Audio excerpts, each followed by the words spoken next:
you're not imagining things. we're back. We're back. Had some technical difficulties, but we're back in the building. Welcome to the next edition of the TMS podcast. I am Hollywood Ray Sean Buchanan with my guy Hollywood Cass. And how you doing this afternoon? I guess a lot better now. So let's try to get this episode on the way. But obviously, it's Black History Month / Black History Year, 24/7, 365. So on this day in Black History, Vanessa Huxtable decided to have big fun on the Cosby Show. And if you know, you know. Yeah. Once again, top 5 moment of TV history. So it's like, oh, you wanted to go see the French? They have big fun down in Baltimore. you talk to me when I answer to you. Why are you talking? Right. Mom, I said I'm sorry. Damn, nope. Yeah, she said that was a heck of a scene. Because somebody, I remember somebody in the comments before was like, it was like she had to do something to piss Felicia Rashad off before that scene because she was like that was too real. It was too real of a moment. But I was like, I don't know, but she she did her thing, and I was like, wow, that's okay. Here we go. So so well, from big fun on TV to big fun in the NBA. As you know by now, if you haven't been living under a rock, All-Star starters and All-Star reserves have been named. So the starters for the East, you got my guy Tatum, who's always a popular guy on this show. Tatum, Embiid, Halliburton, Lillard, and Giannis.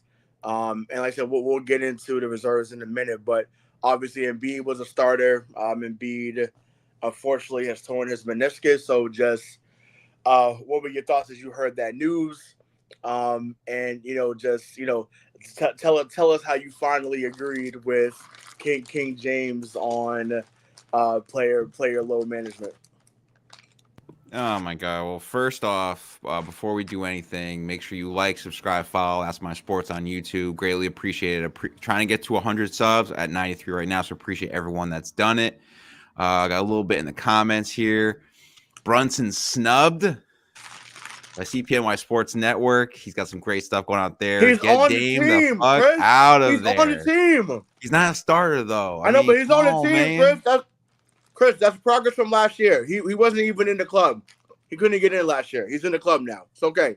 He got there. Well, Chris, if you're still watching, if you want to get on this stream, let me know. I'll send you a link so you can talk about this. But yeah, no, I'm kind of sad that Shay's not here because I never agree with LeBron James. Out of the 3 years here, I have always used my factual instincts against him. But I don't have the quote on me because I accidentally got rid of it. But pretty much was saying that all the people on the media were, talking smack about him, this and that, why he's not playing the last few games. And now that he's hurt, there's nobody from the Stephen A's, from any of the podcasters. I'm assuming JJ Redick hasn't said anything, but I could be wrong, that they're not, falling back and saying, oh, well, we didn't know he was hurt, so we're just going to apologize. Well, they're not going to get on JJ. And any player that has a podcast, so JJ, Draymond, Paul George, Pat Bev, they don't really say too much on, honestly, because they're part of the new media, so and they understand what we went through, so it's okay. So they don't say too much about those guys. It's the Stephen A's, it's the Nick Wrights, the Chris Broussards, Kevin Wilds, that group. They get on them because oh, you guys didn't play, but you guys are always clowning, what someone did and clowning their availability. And it's just like, well, sorry that we want to see the best product on the court. Sorry, not sorry. And once again, if you're that hurt, say so. Okay, say once again, y'all try to be secretive about these injuries. Say that the man is really hurt. He's gonna get backlash regardless. There's always gonna be a crowd that thick as cap. So just say, hey, this is what's going on right now. We hope to clean it up and be ready by the playoffs. That's all that matters. Joel Embiid is not being judged by regular season anymore. He's not there anymore. This man's being judged by what he does in the postseason. And the joke has been for a little while now is that I heard he can't go more than 2 rounds. I mean, You know what I'm saying? He can't go more than 2 rounds, baby. So it's like, hey, it is what it is. It is what it is. and I guess Chris can't be on the show, but he says I can't, fellas, or else I'm out and about waiting for my food. Let me hop on next time y'all talk NBA because my Knicks are coming for those Celtics. I don't know. It kind of feels like the 90 Knicks right now. 90 Knicks were really good, but it's just I don't know if there's like another gear. Like you guys are beating everybody right now because y'all play harder than everybody. I don't know how that's going to translate come playoff time. If we know how your boy Randall is come playoff time, so and he's out for 2 to 3 weeks as well. Right. So who knows? Maybe that's a blessing in disguise. That he's out for a couple of weeks because maybe that would give him the rest. Excuse me, that he needs going into the playoffs because he's playing. He's going to play 44 minutes. So yeah. Maybe him being out this amount of time, helps him rest his body. He can chill with his son and his beautiful wife, and he can be ready for the playoffs. So maybe it's that. But y'all play harder. That's why they're killing it right now. And also in the comments, Arthur Lyon. What's up, Arthur? Hey, what's up, man? What's good? Saw that you had a kid recently, so that's what's up. Yeah, yes, sir. If anyone doesn't know, Arthur is actually a Sixers fan. So he went to Dean College with us. Sixers / Lakers. It depends on the day. Oh, he's probably laughing as he hear that. He's laughing as he hear that because you don't tell the truth. It's Sixers one day, Lakers the other day. But he was more of a Kobe guy, though. He was a Kobe fan. Kobe. So. Oh well, yeah, that's okay. Yeah. Mm-hmm. Let's see here. Ooh, defense. Yeah. that was for you, Arthur. Yeah. New York Knicks are a piece away from really contending with the Celtics. What trade you feel they need to make? They have all those first-round picks. We get into the trade. We talk about right now. We can get into the a piece away from contending with the Celtics. Wow, that's all. That's all it takes, huh? I guess so. I think so. If the piece that I'm trying to. I feel like they need like another guy that can score off the bench. I say go get the guy the Celtics just traded in the offseason. I mean, go get Malcolm Brogdon. I don't think that puts them over the top, but it definitely gives them a guy that's going to stabilize that second unit. Because you lost that. They lost that with trading Emmanuel quickly over to Toronto. So I think going to get Brogdon helps. And then I think maybe going to get another big in the absence of Mitchell Robinson because he's out. And obviously with Julius Randle, not knowing what his health is going to be, even though the timetable is 2 or 3 weeks. So, yeah, getting another serviceable big. And then, yeah, going to get someone like Malcolm Brogdon, I think would be a really good move. They got to unload Evan Fournier's contract. And, I think that has to happen because he literally has been – you want to talk about check stealing, as Shay would say? Evan Fournier has been the master of check stealing. So, yeah, OG Anunoby was a great deal for them. He fits what their culture is down there. He fits what Tibbs is looking to do. And once again, their record has showed it since he's been there. So, but I think if they get someone like Brogdon, I don't know what type of big they get. Maybe they go. I know did Tibbs coach Andre Drummond before? I don't know if he coached Andre Drummond. No, before, I don't think he's ever coached Andre Drummond. Got you. So yeah, maybe. I mean, Minnesota is doing really well, but I was like, I don't know if they had pieces to go get someone like a Naz Reid. I don't know. But I don't know why Minnesota would do that deal at this moment. But maybe that's an option because Thomas Gibson at 38 is not the answer. I get that. I've been saying it to Chris on his live streams. I get he's a Tibbs guy. I get that. They had really good success in the early 2010s. I get that. But if you're looking for some guy to make an impact and not just be Udonis Haslem off the bench the last 8 years of his career, you go see what other teams have out there, and hopefully they get that. But no, they're a hell of a team, though. Hell of a team right now. I think they've won 10 in a row now, or 9 in a row, 10 in a row. I believe it's 9. Yeah, I think they're like 15 and 2 since they traded for OG. And I want to tell people that I was putting in the chat. on Twitter and stuff, they were like, "Oh, well, you can't get rid of RJ Barrett. You can't get rid of them." And it's like, dude, OG has clearly done a lot better with the Julius Well, Randle, Jalen Brunson trio. Every fan base, especially major market teams, we over romanticize certain players. Like I think up here, we romanticize Romeo Langford up here. We romanticize Carson Edwards up here for a little while. Oh my God, Carson Edwards. We romanticize the guy from your home state, Tremont Waters, and he wasn't good.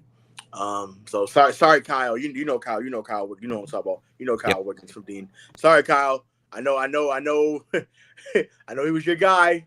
I know y'all knew each other in real life, but sorry. Like he just it's proof. Dude, he was too little. Wasn't a good enough scorer. Wasn't dynamic. Didn't do anything great. And now he's playing overseas. So which is cool. That's great. He's still able to do his career, but he just wasn't an NBA caliber player. But I actually went to high school with them. Oh, with Tremont? Yep, with Tremont Waters. Yeah, ND Fairfield. Shout out. A couple things in the chat here. We got, if my computer would work. CPNY Sports says Brogdon's his choice. Second unit running with Brogdon, Deuce. Who's Brogdon and Deuce McBride. They signed him to a 3-year deal. Okay. Yeah. Yep, and then Brogdon for Fournier in a first works in his mind. I mean, at this point, Portland can do anything. I mean, they should be doing anything. Arthur says, they need a bigger guard, in my opinion. I hear you, probably Bridges from Charlotte. From Brooklyn?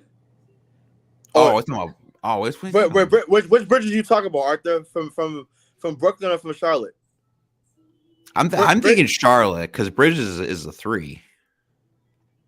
But I'm like, if I'm Charlotte, I mean, granted, I know they're way out of it. I mean, they've been out of it. I mean, Steve Clifford basically said the other day that they have an untalented roster.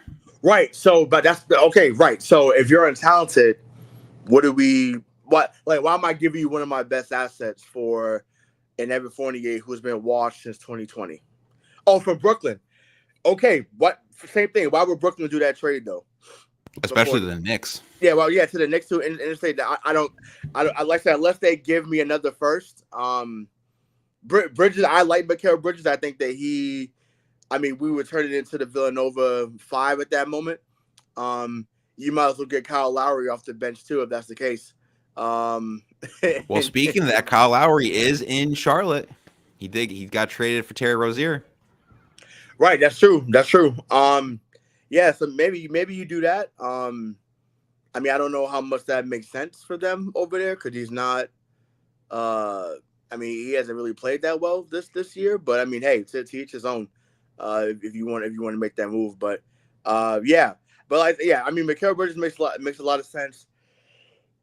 Excuse me, for the New York Knicks, he makes sense for a lot of teams. But I just even for Brooklyn, like because they're in the East, they have a shot to make the play-in tournament. So I'm just like, I don't see why they would make a move of that category.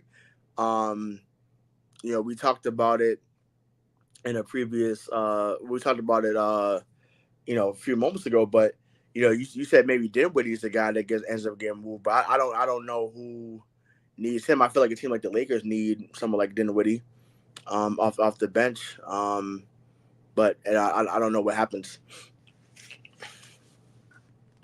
So yeah, but. I mean, the Lakers need everybody, and LeBron James put on his Twitter of an hourglass. So obviously, Lay GM is going to get on the phone and start just trading away everybody. I was talking about before everything kind of went down the first live stream.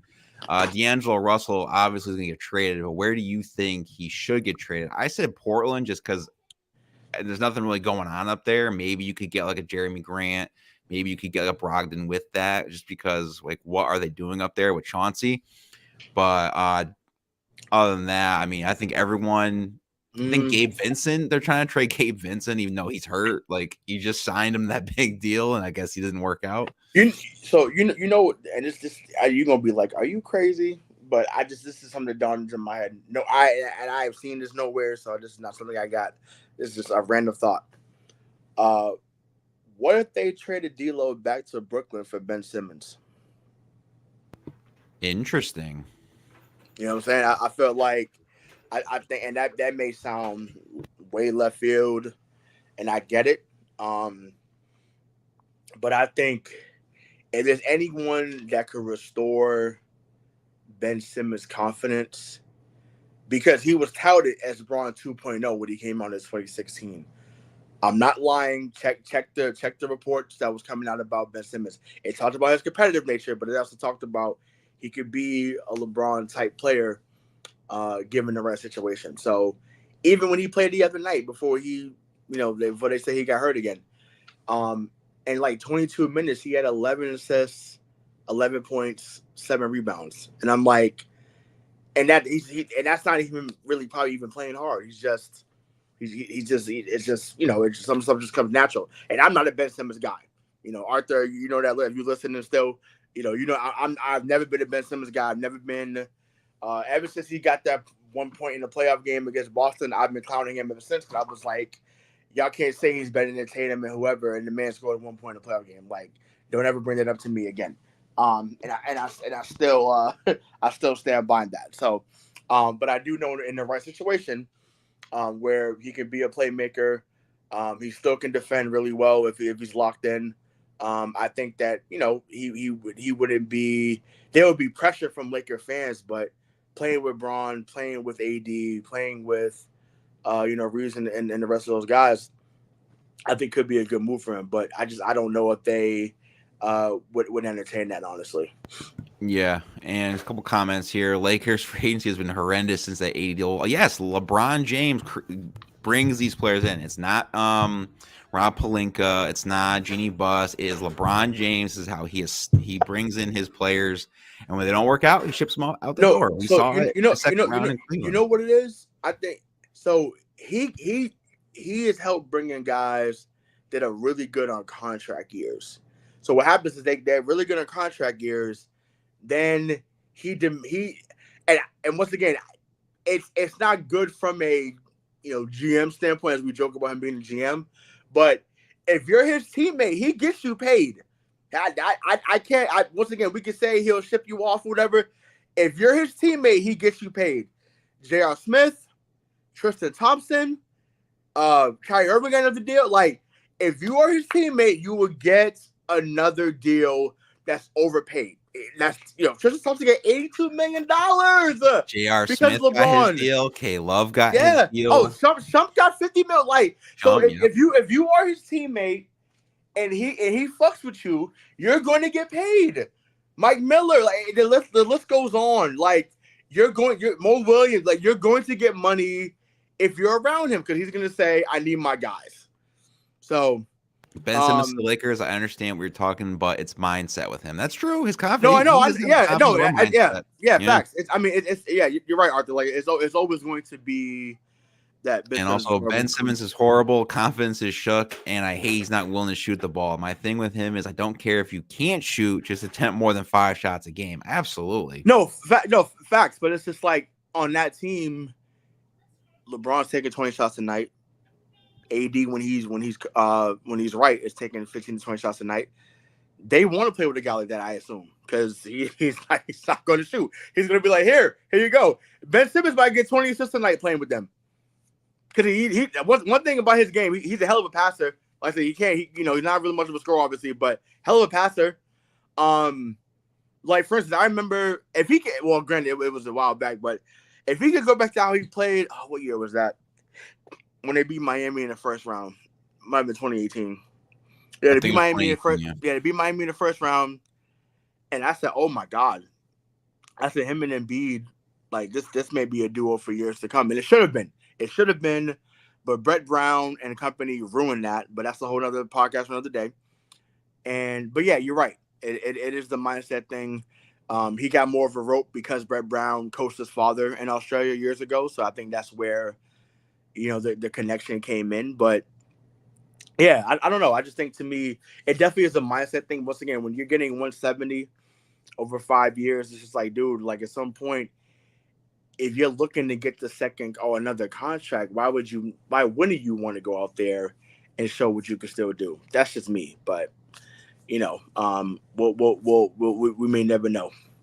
Yeah, and I did see a thing for my Rockets. is they are thinking about bringing back Rob Williams and possibly Brogdon, as we were kind of talking about it. I don't know To if that happens now Houston. with Steven Adams being there now. I don't think that happens at all. Yeah. I mean, with Steve Adams, I think that's a good pick for us and a bad at the same time, if that makes any sense. Well, if healthy, he's great. He's awesome. Yeah, like I just want to know if is he going to be successfully healthy next year, ready to do what he needs to do. I know it was his knee, right? It was his ACL or something like that. Yeah, I think so. But you gotta think about it. He'll be behind Segum now. He don't have to be the guy anymore. So if you're saying to him, I just need you for 15 to 18 minutes a night, that's awesome. And him knocking people out the way for Jalen Green. Hey, he heard you. Jalen Green heard you, Mr. Cass.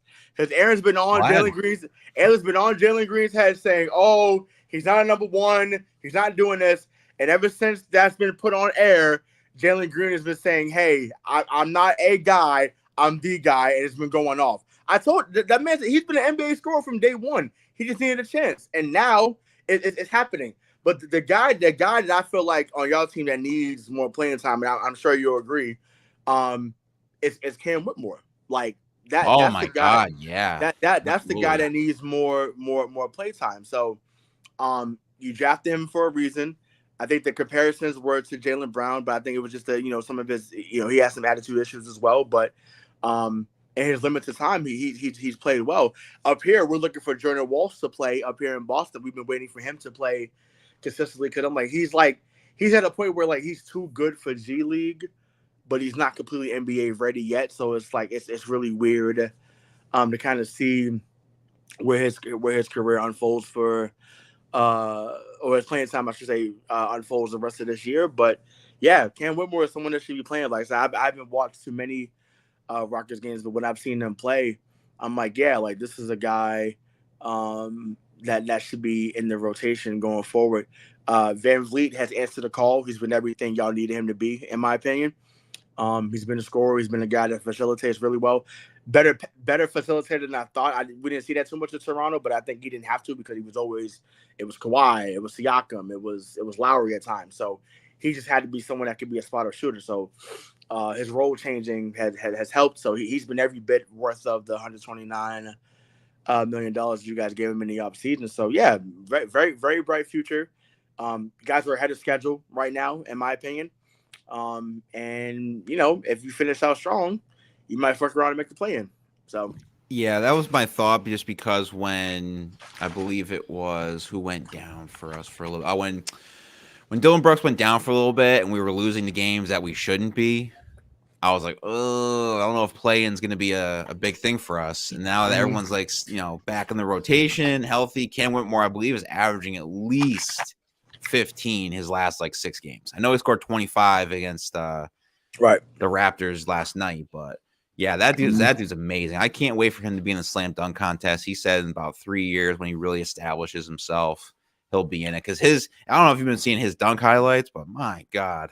God. I mean, he's super athletic. That's where the Jaylen Brown comparisons were coming in, because he had all that, and it's just like, okay, now it was his attitude gonna be consistent enough to be in the rotation? And I'm sure Ime has worked on him, and guys like Ben Sullivan and the rest of the coaching staff, has helped him transition. So yeah, and I feel like every team needs that veteran. I'm sure Jeff Green has been a great presence for him. Yes.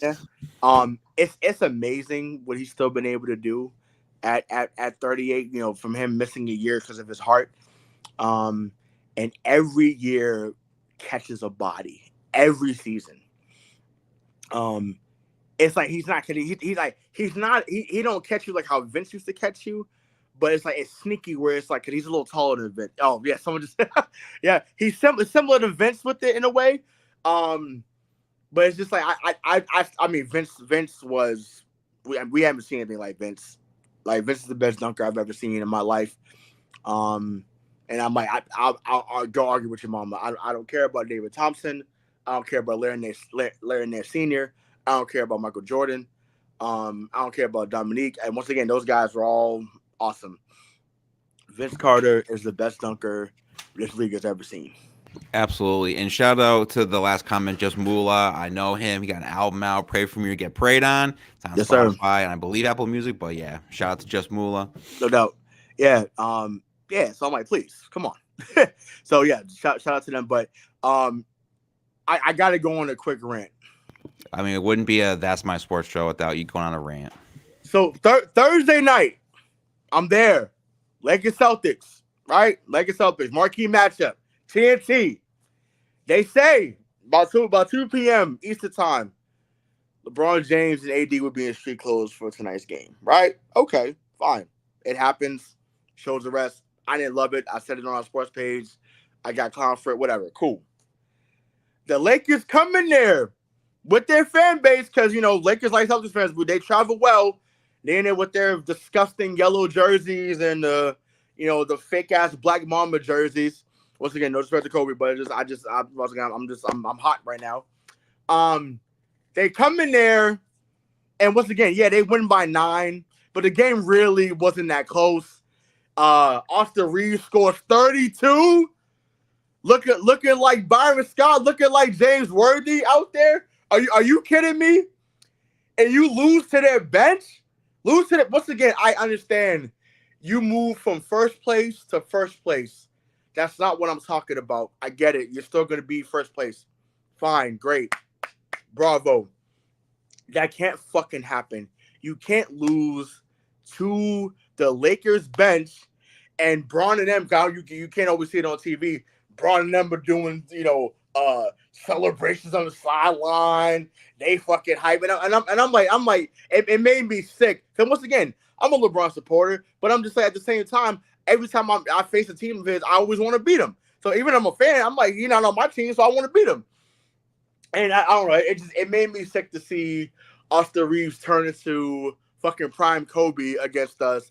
D'Angelo Russell looked phenomenal. He had like 19, 14, and 7. I'm like, what the fuck is what is this? Like, I said, oh, did he go back to Ohio State all of a sudden and go crazy on it? So there was a lot of guys that played above their heads on Thursday night, and it made me upset. And I'm tired of the narrative of, oh, we didn't take you seriously. Oh, we dropped the ball. Oh, like it's always a fucking excuse. This is why people like Aaron and Rose Gold and, now Shaq said it on TNT. This is why the Celtics get clowned in the fucking regular season. They can say, well, yeah, guys are the regular season champs. You guys are going to do great. Then it comes to the playoffs, and you fold like a cheap tent. Well, you know what? I'm letting all y'all say that today or y'all said it the last couple of days. I'm fine with that because I'm not done because I haven't really had a rant about them all season. I think they're a much better team than they were last year. But Thursday, that was worse than the Milwaukee loss. That was worse than the Charlotte loss, and that's saying something because Charlotte, but that was bad. You can't lose to these dudes without Braun and AD. But I knew once I saw the notification that was going to be out, I was like, oh yeah, I said they're gonna lose this game because that's what they do. It's just like, it's like, oh, if it's not something they need to take seriously, they're out. And it's mind-boggling, mind-blowing, as Ime Udoka used to say when he was here. But it is what it is, and that's what they fucking do. So I just had to get that out because we hadn't been on. I hadn't been on the air since that happened, and I was fuming on Thursday. Like if I could have did the show at midnight that night, I should have because we could have. I'd have been a lot more. Yeah, I'd have been a lot more pissed. Than even I sound right now, but it was just like because this is not manufactured. Like I am annoyed. I'm annoyed that they lost that game. I would be surprised they lose tomorrow night too, without Marcus Smart and John Morant tomorrow night. I would not be surprised. Jaren Jackson fucking around go off for 35, and it's like that's the ball game. The Memphis Grizzlies 105, the Celtics 102, and I'm telling you if that fucking happens, I'm taking over our Twitter on TMS. and I'm going off on every single Celtic player, coach, doesn't matter. Like so, they better win tomorrow night against the Memphis Grizzlies because if not, like I said I'm gonna feel a certain way, and I'm going off on everybody from top to bottom. So I'm just letting you know that right now. It's coming. Oh, I was waiting for a rant. 'Cause I finally got to be able to use that. Arthur puts in the chat, Celtics disappointed me this past Thursday. What you think is the one thing stopping them to win it all? Because you I mean, got KP, you got Drew well, Holiday. You have a let great. y'all tell it. Let y'all tell it is Jason Tatum. Y'all, the way y'all dog Tatum is unfucking real to me. Unbelievable. Tatum, the only person that showed up the other night. I should let you know what. Thank you, Arthur. I Thank you, man. wanted Jalen No, Brown. I wanted Jalen Brown to H-Town, no. but Hold on, if you no. want to sign that No, extension. y'all want it. No, because the way that y'all clown Tatum as if he's the worst fucking player in the league. Hold The on, let homeless me. man's Paul George. Check that out on Rose Gold Dirties episodes. Yeah, no, that will forever be funny. But hold on, let me. So okay, Tatum on Thursday, 23 points, 7 rebounds, 3 assists. So okay, not great with the assists, but 50% from 3. Jalen Brown, 8 points, 8 rebounds, 7 assists. So 8 rebounds, 7 assists, great, but we need the points. KP has 17 to 7, so he's been pretty good, but he was 1 7 from 3. Derek White, who's been phenomenal all year, he had 9 points. Holiday, who's been better as of late, had 8 points. So when you have 3 of your 5 starters score under 10 fucking points, but Jason Tatum gets the blame. I don't understand the media. I don't understand Celtics Twitter. I don't get it. I don't. Like, the man is the reason why you even had a shot. And most nights that's the case. He is the reason most nights that we have a shot to win. And we continuously slander. And once again, I've been guilty of it too, but I'm like, Jaylen Brown to me is playing the best basketball of his career. But he has moments like he had the other night where it's like, and I know you're trying to guard the best player, but it's like, bro, 4-12, you don't even score 10 points. I'm like, are you telling me that D'Angelo Russell and Austin Reeves can actually guard you? The answer is no to that, but it's like it makes it look like that when that happens. So it's like it's ridiculous. It's wild. So I don't know. To me the Tatum slander is wild. To answer your question, Arthur, I think they just have to just go out and just play. They complain a lot. They pick and choose when they want to show up, honestly, and they don't really need another player, so to speak. Just from a bench standpoint, I would love Blake Griffin to come back and just play the PJ Brown role, like he did last year. I thought Blake Griffin was amazing here last year in the limited role. So I'd like to see him come back. But other than that, like they don't really need another piece. Hauser has gotten better than I thought he was going to be. Pritchard has gotten better than I thought he was going to be. So, they've helped stabilize the bench to an extent. I like to, even though Cornette and Kada have been serviceable in their roles, if you can upgrade there, I think you do it. Brissett has had moments. Lamar Stevens has kind of been the main guy, or the fall guy, so to speak. Like, I don't know, maybe they haven't seen enough from him. I think that he hustles. I think that he plays good defense, but he just hasn't found a niche here in Boston. But the team camaraderie is great. The team chemistry is great. But they just had moments like last night where they just fall into pieces. So it annoys me. But at the same time, I know this team is measured by what they do in May and June, not right now. Even though it is the right now, so we're going to overreact, or someone's going to overreact. But the panic button shouldn't be hit. But it's because it was a rivalry game. That's why people were mad and should be mad. Yeah, no, I don't blame on that. I thought it was quite funny. I definitely wanted to see a reaction at the TD Garden when that was going down. I almost put money on Austin Reeves to go off, but I didn't because I was like, it's the Celtics. There's no LeBron AD. I don't think anything's going to happen. And boy, was I wrong. So before we get into the All-Stars, do you have any other players that should be traded to certain teams or this and that before we get off the trade deadline? I'd like to see. Let me see. I think we brought it up, but I'll just reiterate. I'd actually like to see DeJounte Murray get moved somewhere. I don't know where. Cause I'm like, then listen, Atlanta's not doing nothing, and they're not going anywhere. So I'd like to see some movement there. I don't know what team would fit him well. It was amazing to me that they were talking about him going to Milwaukee, but I'm like, for who? Who do they have? They don't have anybody. Like, do they no, have but draft I'm like, picks? I said you would have to get another team involved, and I'm like, why would another team want to help out you right now when you just got Dame a few months back? Like, I don't get that. Now, unless you're saying you're moving on from Chris Middleton, which I think they should do, and I'm like, because it's like, to me, yes, he had a really good run, and he is a very big reason why they ended up winning the championship a couple years ago, for sure. But he's no longer the guy that he was, and just like Clay, it's time to move on. And once again, they moved up from Holiday when they shouldn't have, but moving on from Middleton to me should be the move. I just don't know where they end up going. And then OKC, I feel like OKC should go get Lauri Markkanen from Utah. Give whatever you need to give to get Lauri. Yeah, that'd be good. Go get Lauri Markkanen, pair him with Chet Holmgren, and I think that'd be another scorer. Because once again, I know Bulls fans are sick because they drafted him number 7. Bulls are not going nowhere. I don't know if you guys said that, but it's hard to put it out there. Yes, Arthur, we have not talked about it because they're just Kobe White's the guy. I think that could be good off the bench for some teams. Speaking of them, I think he's averaging 19 this year. Yeah, 10 points from last year. Shout out to them Tarios, but yeah, like I'm biased. I think he can help any team, but I like to see Kobe White on a contender. I thought Patrick Williams would be a little bit better.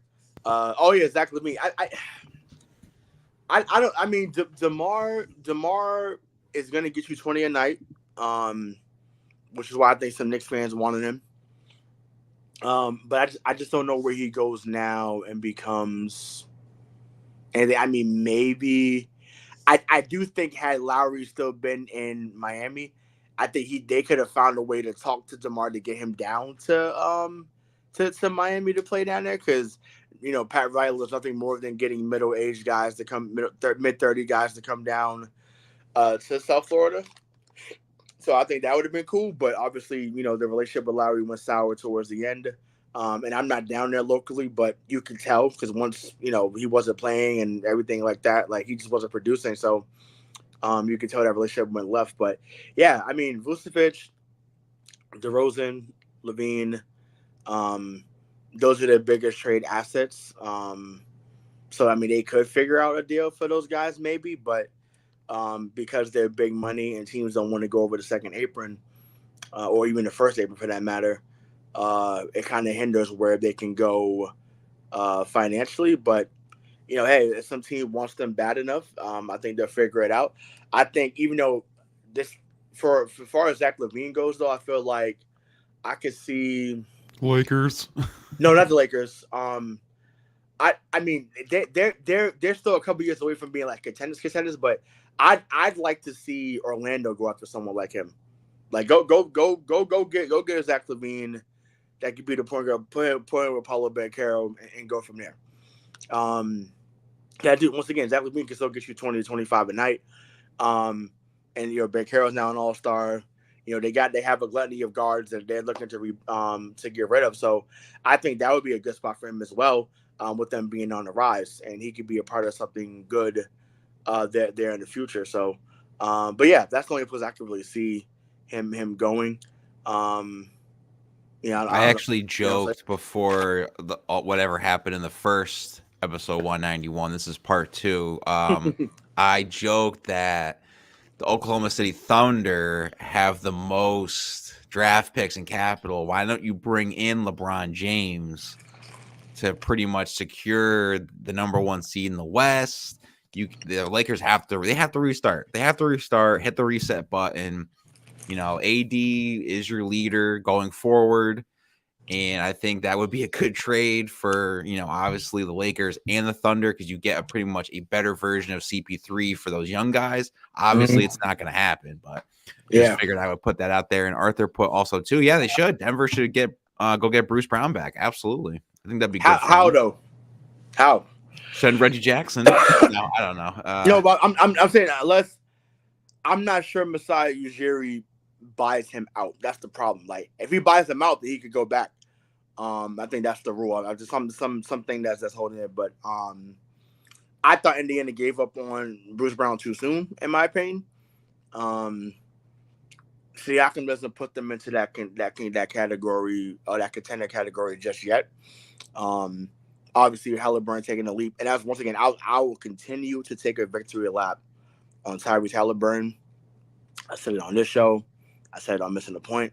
I said it on other shows that had me on. Thankfully, I said Halliburton was going to be the guy of the future when he came out in 2020, and he was there. He was going to be there in the lottery, and then Sacramento got him at 12, and then we ended up getting Neesmith at 14. But I was like, I said, if he's there, go get him. I said, because a guy that's 6'5", has a decent handle, was making NBA passes at Iowa State. I was like, when you have 10 assists a game in college, it translates. That's why I knew Trae was going to be good too, because I was like, it translates. When you could pass like that, that translates. Then you become the scorer. Then the scoring comes.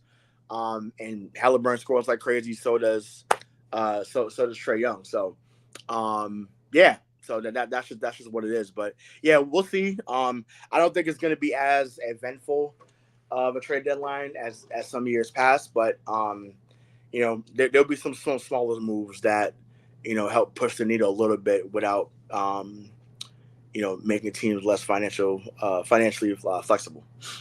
Yeah, I think one thing before I go into the All-Star snubs, dubs, starters, games, all that is maybe Klay Thompson, possibly a New York Knick. Just kind of throwing it out there. I think that he'd be great in that starter role or the bench role. I mean, yes, they have Dante DiVincenzo, obviously, at the guard, but I feel like that would be a good move for him. You can never have enough shooters. You can never have enough in the league. So I think that would be a good one. And yeah, absolutely, Arthur. Imagine if the Kings kept Tyrese. It's still one of the very stalemate trades. It helped out both except for some bonus in the playoffs. I always thought Fox should have been the move. I would have kept Halliburton. That's just me because I was so high on him. I think Fox should be doing the same thing that Halliburton's doing in Indiana. I do.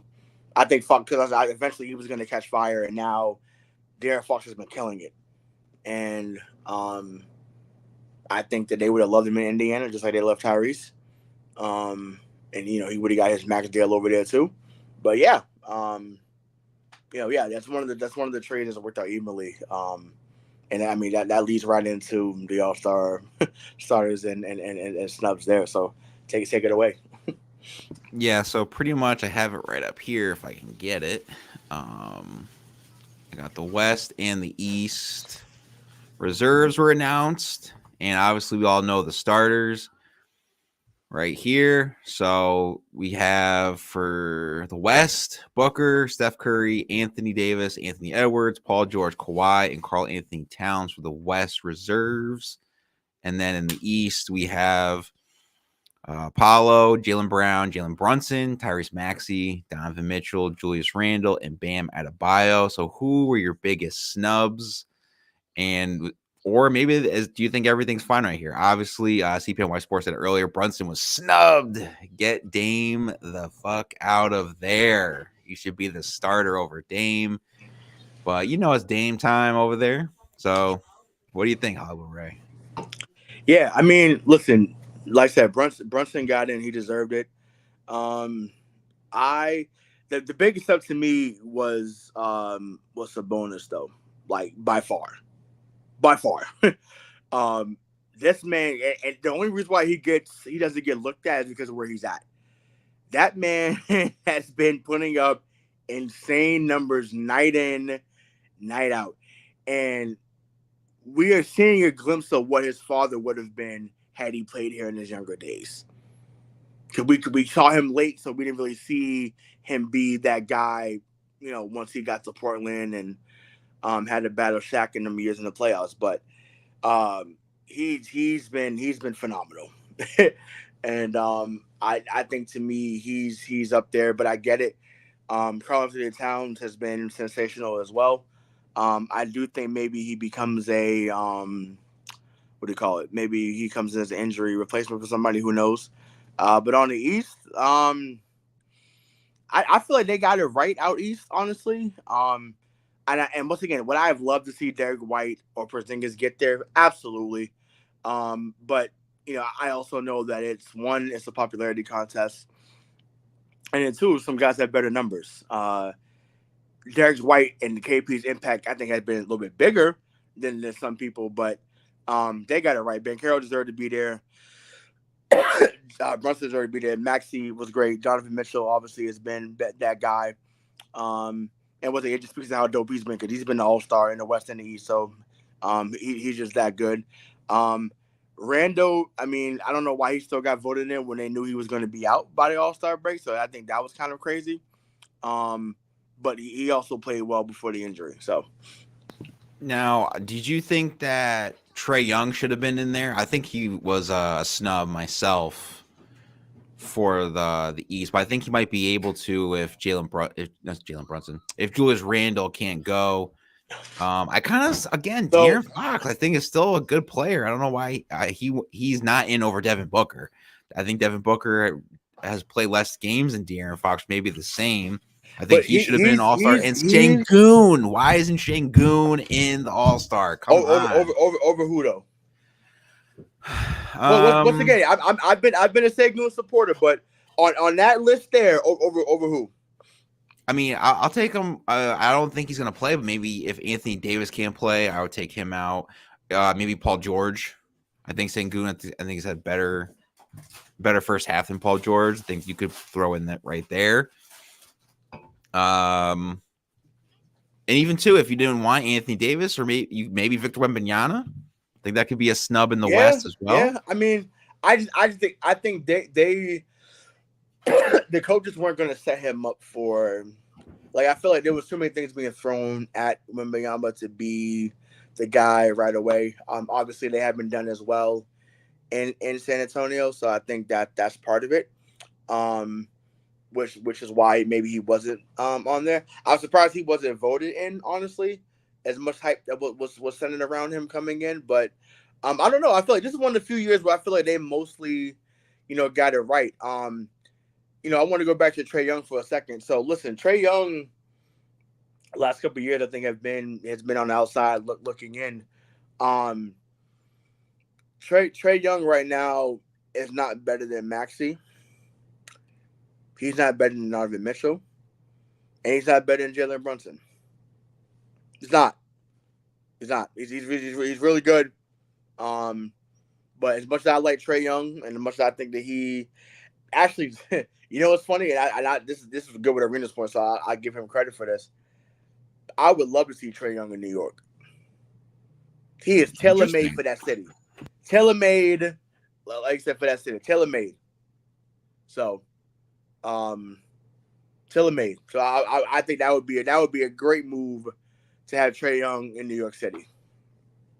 So I mean, would they accept them though after all those playoff runs? Of course they would. They ain't done nothing. Of course they would. But once again, they have not been to the finals since Law and Order SVU was in its first season. Oh my god! So shout out to Stabler and Benson. You know what I'm saying? Like, shout out. So they have not been. It hasn't happened. So my thing is, why not? Why not go for the jug? But I just don't know if him and Brunson would work as a backcourt. So no, I don't think it will. I think aren't they more both ball dominant eccentrics? I don't think it will. Yeah, no, that's true. That's true. I just think like Brunson. I don't know. It's hard, and I get what Gilbert Arenas was saying, because he's talking about, he's like the star power, that it factor. Like Jalen Brunson is getting his buckets now because he's just hard nosed, playing well. But I'm not pulling up saying, man, like I want to see Jalen Brunson. Like for Trae Young, because we know that he can at any given moment hit like 11 threes in a row. I'm pulling up to see that because he's more box office. But Jalen Brunson works at his craft. He plays hard. Like that's where he gets the love from New York, right? And that's what it is. But yeah, I don't know. I just think, to me right now, just this season in itself, he's not better than those guards that were on there. And once again, Derek White had an outside shot of getting in, but I figured because he's only getting 16 a night, They wasn't gonna reward him in that regard, but he leads the league in blocks from guards. He's up there with steals. He's going to be on the all-team defense, at least second-team all-team defense again. So, and once again, ESPN said he wasn't in the top 100 of basketball players. That blows my mind. Yeah, that blows my mind. That was I'm crazy. Like, he's giving your favorite players fits on a regular basis, and he should at least been in the top 60.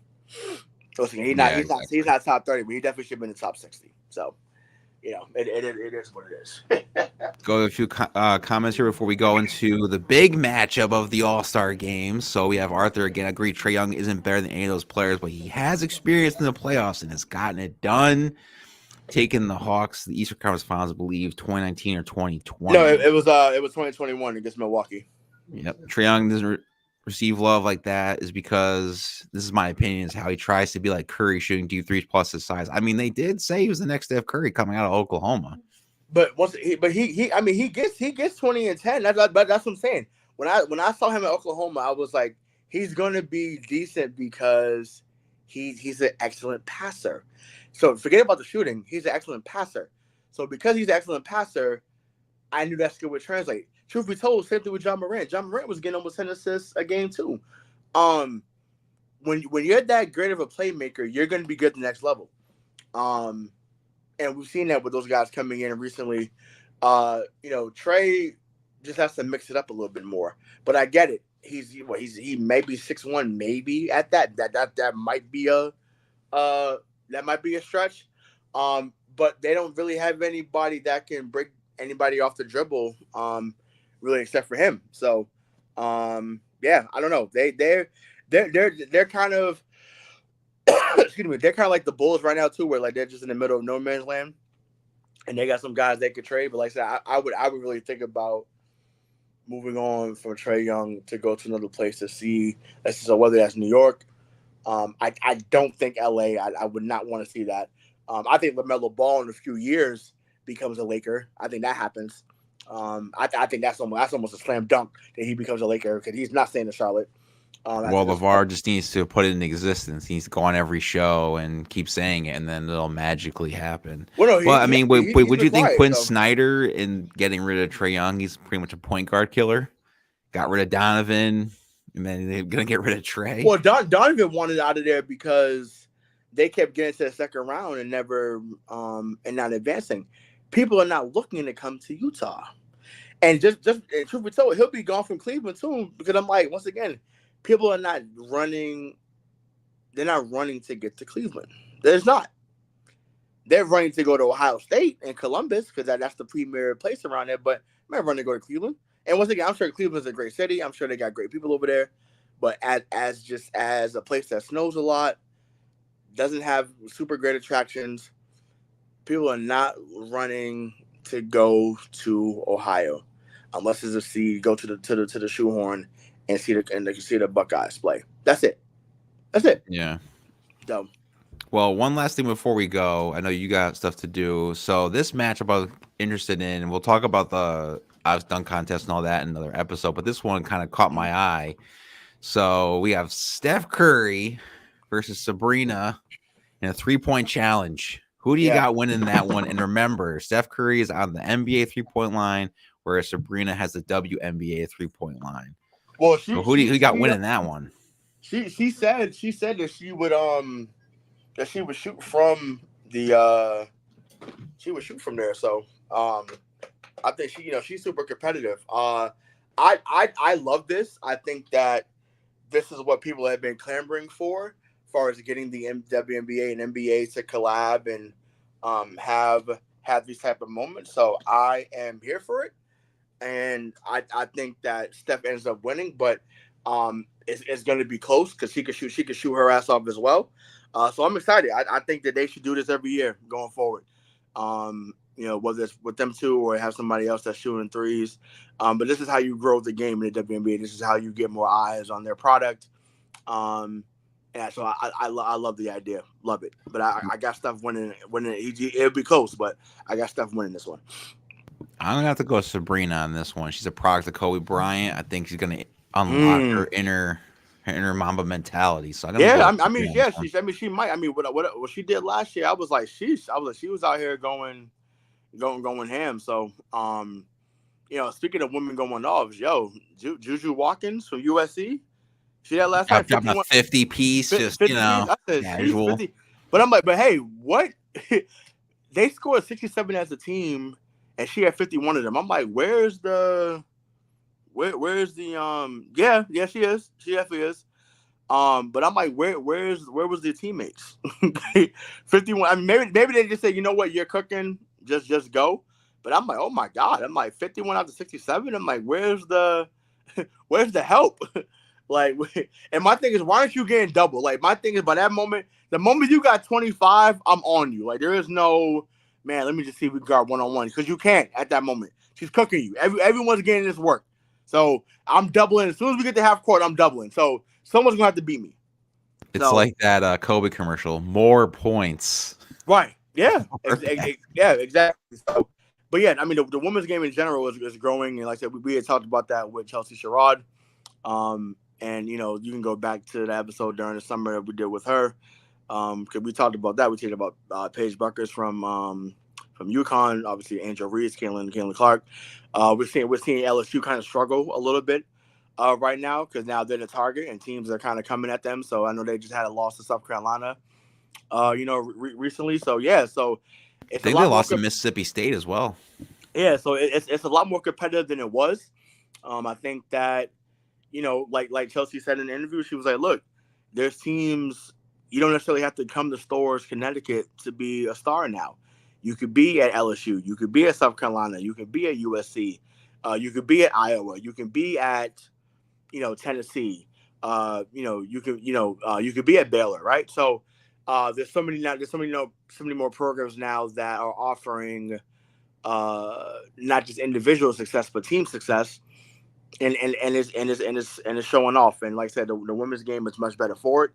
I don't watch the men's as much as I used to. I mean, I've kept in touch a little bit with what my Tar Heels are doing, because I'm always gonna watch them. Uh, and I'm assuming that Armando Bacon's finally gonna fucking come out. I mean, he's been in college since I was in Miami, so we're talking almost 5 years. So at some point, sir, you got to say, I'm ready to come out. I think you're a national champion, if I'm not mistaken. He was on that team, so I was like, dude, just come on out, get this, get these checks and go from there. But yeah, can't wait for that All-Star weekend. Love to see what Juju and others are doing at the college level, and yeah, looks like the best is yet to come. Yeah, and in the comments here, thanks to Arthur, I just remembered this. So he put Angel Reese to me is overrated, and you think she will do well in the WNBA. So it's funny you said it, because I think it was Cheryl Swoops was saying that Caitlin Clark, the Angel Reese of the world, that she thinks they're not going to be successful in the WNBA. That there are players out there fighting for spots. Why are they going to let someone from college come up here and take their spot? And it is limited availability in the WNBA. And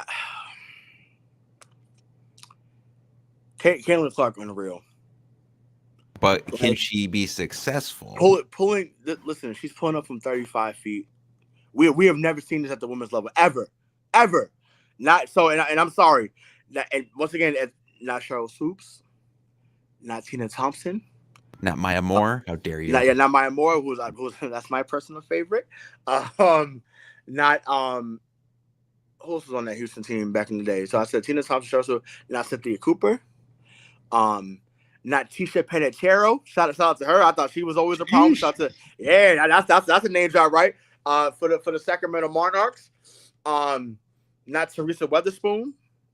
Not your girl up there in Connecticut, Rebecca Lobo, right? Oh God, Rebecca Lobo. Nah, she was all right. Yeah, I know. I know, but I'm saying, like, I'm not her up there. Who else? Who I mean, not even who I think is the best women's player of all time, is Shamika Holzclaw. Not even her. Not Candace. I can go down the line. There's no one that's pulling up the way this girl is pulling up. So I can't wait to see Caitlin and Angel at the next level. Now, I think what I see Cheryl doing, in my opinion, I do think Cheryl believes that she's going to be successful. I just think that Cheryl wants to help manage the expectations, because I think sometimes when we see people get a lot of slander, as Angel and them did after they won, um, you naturally want to be protective, honestly. So I think that's a little bit playing into it, but I don't want to go against completely what Cheryl was saying, because she knows more basketball, or she's forgotten more than we know. So I get that, but I just think, to me, it may be an initial struggle, but by year 2, year 3, like angelreese, Caitlin Clark, the rest of them, Paige Buckers, Haley Van Lifton, all them girls coming up are going to be a problem. I hate that we got to wait 4 years to see Juju, because I think that she could come out next year and be a bucket immediately. Even Wow. what's the girl? Even the girl down in what's the girl in North Carolina? Oh my God. Where's number 25? Oh my God. Her name's escaping me. Deja Kelly. And that's another one. Another one that's like, a lot of these girls are ready right now. Like, these girls are ready right now to play, but because of college rules, they gotta wait. And I'm just like, they should have come out after 2 years. Absolutely, or even You know what 1 I'm year, saying? like what does for the Yeah. men's. I think Yeah. it So should. yeah, come out. Well, no, I think I'm saying just the game's a little bit different. So I feel like maybe 2 years would be different, but maybe it should be 2 years across the board. Especially now you're getting NIL deals anyway. So get your money for 2 years, come out, and get even more money. Why not? That's personally how I see it. But um, but yeah, we'll see. We'll see. We'll see what Yeah, we happens. definitely need to get a WNBA or women's episode going on here. I think that would be very interesting convos. Mm-hmm. Get some other experts on that. But closing Yes. in on an hour. Appreciate everyone in the chat. Make sure you like, subscribe, and follow That's My Sports on YouTube. Follow everywhere else on the ticker. We follow back immediately. Again, appreciate everyone that has subscribed. I can't even think of the words. To That's My Sports. Just getting better. And Hollow, wait, got any final words? I do, and I'm not gonna make this a segment, but it was cool to see the Rock and Roman Reigns face off last night on SmackDown. That was dope. Appreciate it, Arthur, man. Appreciate it. Personally how much of a grind this has been. So, like I said, yeah, the best is yet to come. So we appreciate that. But yeah, Rock and Roman Reigns showed up. Had a little show off last night. I missed it because I was out, but someone sent me the video, so that was cool to see. So clearly they're building towards something. Just don't know when and where it's going to be. I assume WrestleMania. So I've already gotten my hotel. Now I just got to get my ticket. So KC, I'm on the way, baby. I'm coming. So I might make sure you get your ticket because I'm going. So, so I don't know. Who knows? Maybe if I get my second ticket, we'll bring Mr. Cass up there too. Bring him in his Giants jersey up there. I'm like, this is gonna be, I don't want to have to fight anybody though. Ah, Jesus. So that's about it. But yeah. So, but no, excited for that exchange. Excited to see the Super Bowl next week. We'll have a Super Bowl show for you some point during the week. It's a busy week, but we'll make something happen. And as always, Black Lives Matter, not just what's convenient for you. Yeah, absolutely. And yes, Arthur, Giants need a new quarterback. I know. I know. Yeah, I definitely agree Patriots on that do too, one. dog. Patriots do too, so. Yeah, so I forgot that this just popped up with Skylar Diggins Smith signed a 2-year contract with the Seattle Storm. I'm going to say this: women's basketball needs to be paid a little bit more, and I mean a little isn't a lot more, because she's getting $208,000 in her first year and then $214,000 in her second year. That's a little outrageous. So women's basketball, they need to step up a little bit and get them paychecks, because I was an average men, it's at least 500 or 700,000, not even. So they need to step up on that one.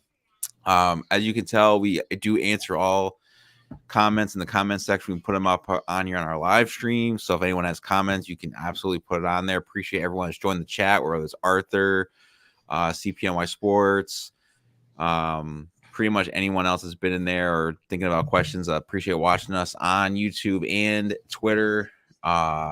Just subscribe to us. We're best yet to come. We do have the Shay and Aaron show tomorrow as well for the soccer. So tune in on that one. And we're just trying to grow in general. So, just doing what we can, and Black people matter. So this episode, That's My Sports. We have Hollywood Ray and Aaron here. Shay is out in the field, but will be on tomorrow. But we'll see you when we see you. Peace. Tie this game at 60.